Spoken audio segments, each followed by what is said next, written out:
Hey guys, this is Dave with Gazaudio. Today I'm going to be reviewing the Muse Hifi M3. We'll go over what's included in the box first. Of course, we have the M3 itself. It also comes with a couple of nice cables, a Type-C to Type-C, a Type-C to Lightning, and it also has a Type-A to Type-C adapter. It also comes with some O-rings, and I've come across this before where some jacks may not seat properly, causing kind of an intermittent audio signal.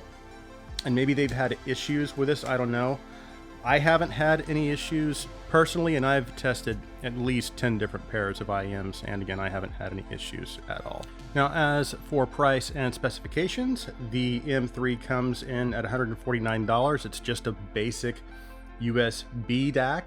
The housing of the DAC is made entirely out of metal and is on the heavy side, especially compared with other USB DACs, but because of that, it also feels very robust and durable, and even to the touch, it just feels premium and refined. And as for the design, I love the gun metal gray finish. The rounded body and curvy accents are cool. They add a lot of character, and the Muse Hifi logo is also a nice touch. As for inputs, outputs, and buttons, on the top of the M3, we have a 3.5 output and a 4.4 output. On the bottom, we have a Type-C input. And on the side, there's a volume rocker that also doubles as a filter selector. And as for the specifications, the M3 takes kind of a different approach to its DAC and amp chip configuration and uses a ES938Q2M DAC chip and a separate ES9603Q amp chip. So as for power output, unfortunately, I couldn't find it anywhere, which is a little unusual. However, it does give the voltage level output, which is 2 volts RMS out of the 4.4. And again, from the information I was able to find, less than 2 volts out of the 3.5. And again, I couldn't find anything specific. So even though I don't know what the exact power output is, I can tell you that it drives my headphones, including my Sivga SV023s, just fine. It does require me to push the volume up a little more, but I was able to reach optimal volume levels with a little bit of room to spare. That being said, I did notice that at higher listening levels with my Sivga SV023s, it seemed like the bass started to thin out just a little, but we'll talk more about that when we dive in deeper in the sound review. And of course, it had no issues driving any of my IEMs. The Muse Hifi also comes with 7 built-in digital filters, which are selectable by holding the volume down end of the volume rocker. There is a light indicator that lets you know when you've changed filters.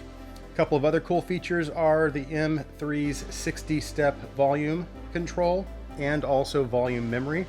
So the M3, basically what that does, it remembers the volume levels of each of your source devices. So whatever devices you've connected it to previously, it will remember where that level was. Okay, before we move any further, I just want to remind you again, and I've talked about this in several of my more recent videos, that pairing is very important. And even if you have a good DAC and source, ultimately your listening experience is going to be limited to the performance and capabilities of your IEM or headphone. The IEMs that I use regularly are the 2020 Andromedas and Dunu Zen. I use those for background noise testing, and also the Andromedas have good technicalities. I'll also use the SA6 Ultras, regular SA6s, Sennheiser IE600s, Moondrop Variations, and several others, plus the headphones that I have.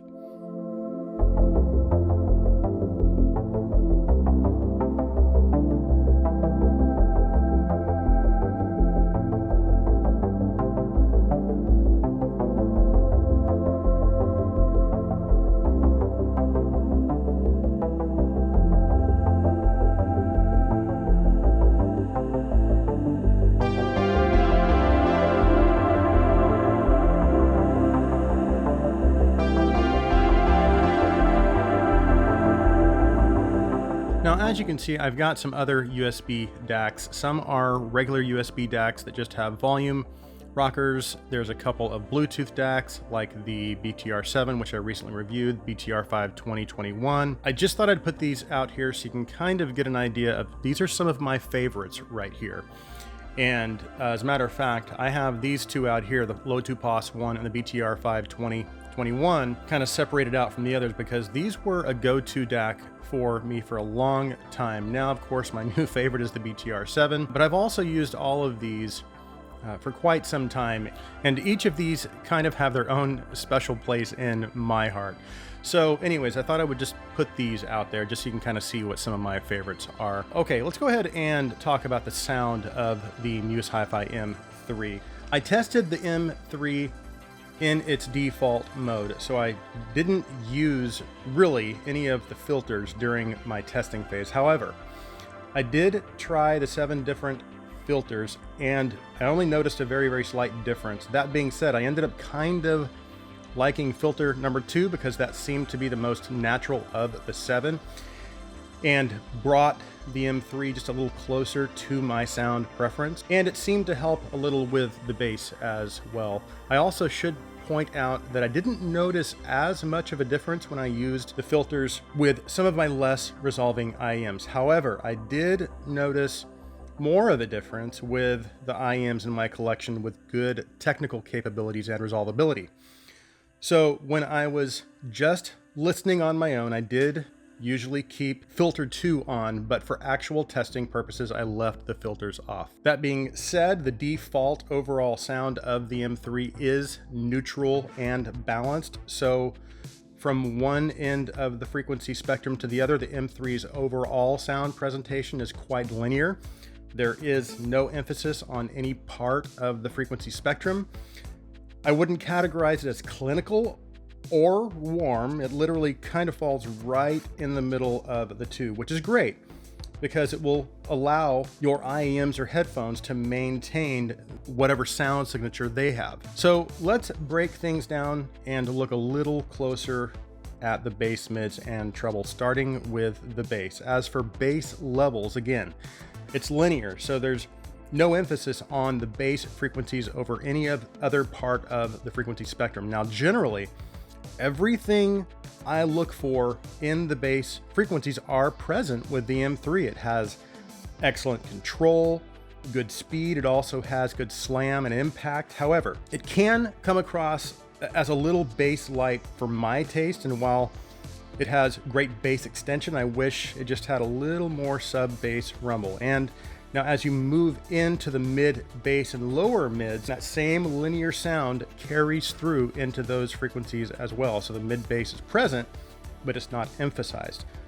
One of the strengths of this type of linear sound is that you get good lower mid clarity and resolution. So instruments that fall into the mids and lower mids have a nice detailed presentation. And I do need to acknowledge that what I said about wishing there was more bass and sub bass presence, I know that's a personal preference thing and not necessarily reflective of the overall bass quality, because the bass quality is actually very good.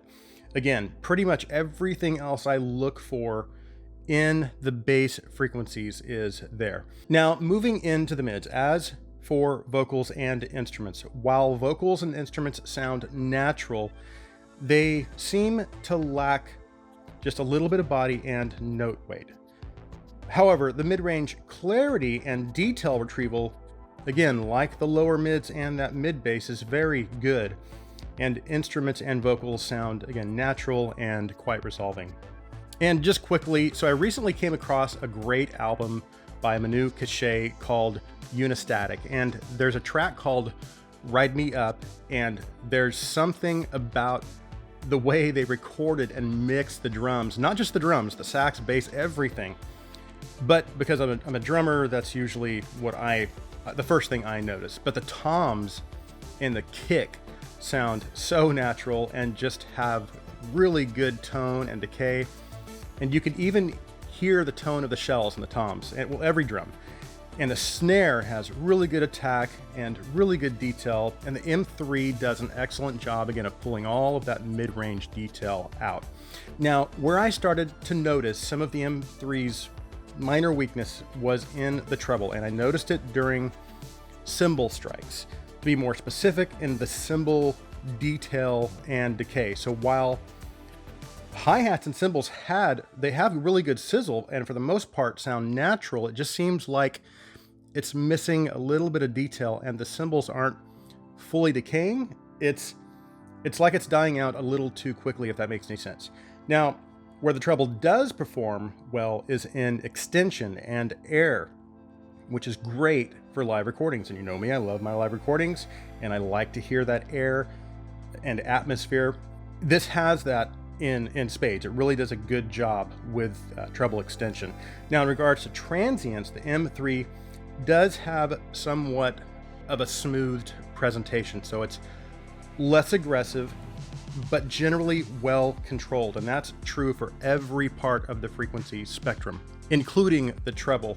So the M3 never comes across as harsh, and I never got to the point to where it sounded fatiguing to my ears. As for the technical aspects of the M3, again, it's only going to perform as good as your IEMs or headphones. That being said, technical performance of the M3 is really good. If the recording has a wide soundstage and open presentation, the M3 will give you that. If it has good imaging, separation, then it will give you that as well. The only area I felt it could use some improvement was in the instrument density.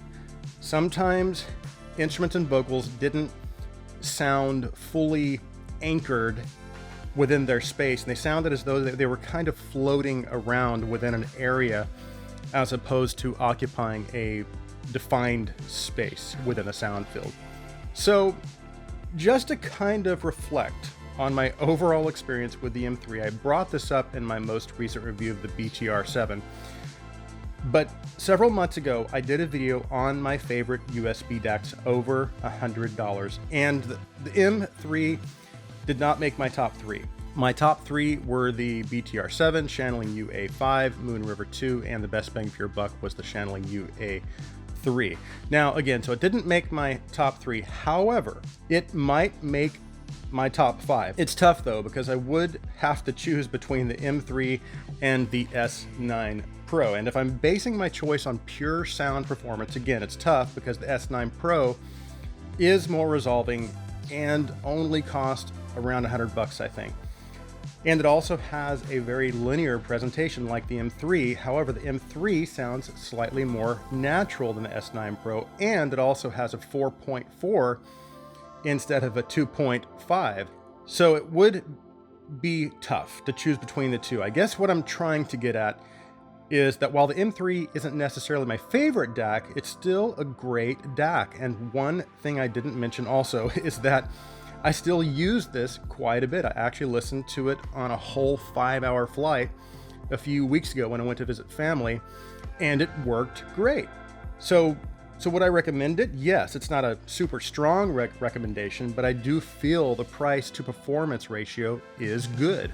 So yes, I would give it a recommendation. Again, it's not a strong one, but hey, it is a recommendation. And again, the price to performance is good enough to kind of put it over the edge for me.